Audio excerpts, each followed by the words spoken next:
An international conference, and the key focus is on leveraging or harnessing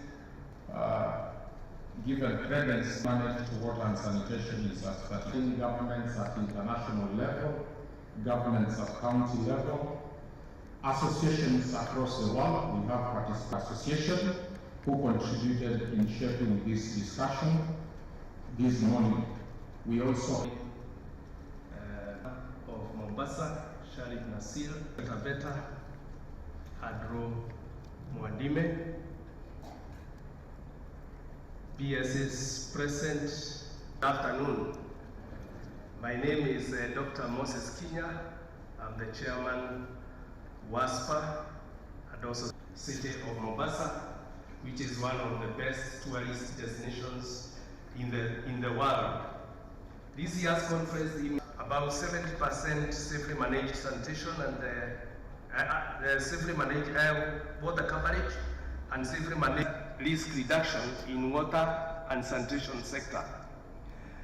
As an association of water and sanitation providers in the country, of utilities in GIS mapping and implementation of GIS, and to national policies that embrace innovation and technology, which include the National Water Policy of Sessional, even on a Sunday evening.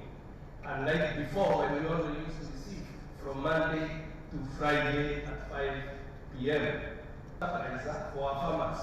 So this is resource recovery, and it will greatly help even in improving our environment, such that we do not pollute just from the waste that they treat. The other area is smart metering with real-time metering data achieved. This is in the case of managed water treatment of access to safely manage water sanitation within the remaining.